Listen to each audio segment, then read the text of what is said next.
Paano nabubuo ang bagyo? Isang komprehensibong paliwanag. Ang mga bagyo na tinatawag ding hurricanes o cyclones depende sa lokasyon ay malalakas at mapanirang mga sistema ng panahon.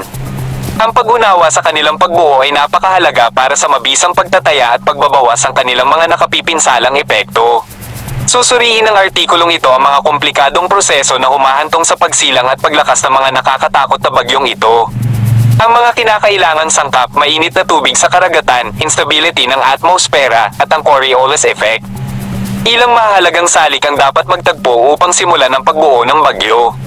Una, ang ibabaw ng karagatan ay dapat na napakainit, karaniwang higit sa 26.5 degrees Celsius. Ang mainit na tubig na ito ay nagbibigay ng kinakailangang enerhiya upang mapalakas ang pag-unlad ng bagyo. Ang init ay inililipat mula sa ibabaw ng karagatan patungo sa atmosfera sa pamamagitan ng pagsingaw na lumilikha ng napakaraming halumigmig. Ang halumigmig na ito ang gatong ng bagyo na nagbibigay ng latent heat na kinakailangan para sa paglakas nito. Pangalawa, kinakailangan ng atmospheric instability. Ibig sabihin nito, ang atmosfera ay dapat naangkop sa pag-angat ng hangin. Ang pagkakaiba sa temperatura sa pagitan ng ibabang at itaas na atmosfera ay lumilikha ng instability na nagpapahintulot sa mainit at mahalumigmig na hangin na tumaas ng mabilis. Ang pag-angat na hangin na ito ay lumilikha ng mababang presyon na lugar sa ibabaw na sinisimulan ng cyclonic circulation na katangian ng mga bagyo.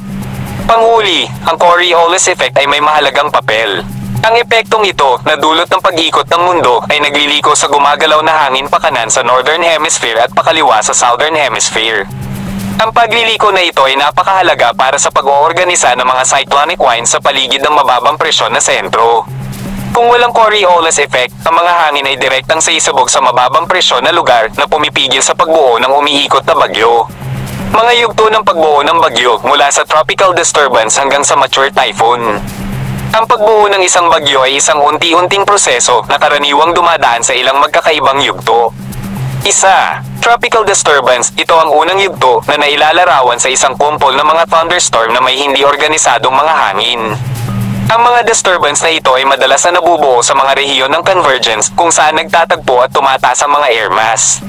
Dalawa, tropical depression. Habang ang mga thunderstorm ay nagiging mas organisado at nabubuo ang isang mababang presyon na sentro, ang sistema ay inuri bilang isang tropical depression.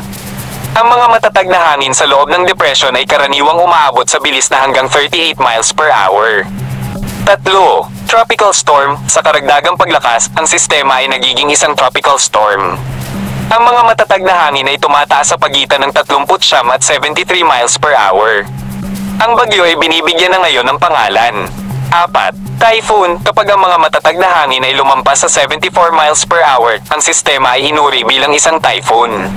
Sa yugtong ito, ang bagyo ay may isang maayos na tinukoy na mata, isang rehiyon ng medyo kalmadong panahon sa gitna ng bagyo na napapalibutan ng isang singsing ng matinding thunderstorm na kilala bilang eye wall. Mga salik na nakakaapekto sa lakas at daanan ng bagyo. Ilang salik ang nakakaapekto sa lakas at daanan ng isang bagyo. Kabilang dito ang temperatura ng ibabaw ng dagat. Ang mas maiinit na tubig ay humahantong sa mas matinding bagyo. Vertical wind shear. Ang malakas na vertical wind shear na isang pagbabago sa bilis o direksyon ng hangin na may taas ay maaaring makapinsala sa istruktura ng bagyo at mapahina ito. Steering currents. Ang malalaking atmospheric currents na kilala bilang steering currents ay naggagabay sa daanan ng bagyo. Pakikipag-ugnayan sa lupa. Kapag ang isang bagyo ay dumapo sa lupa, ang lakas nito ay karaniwang mabilis na bumababa dahil sa pagkawala ng pinagmumulan ng init nito sa mainit na tubig at nadagdag ang halitan sa ibabaw ng lupa.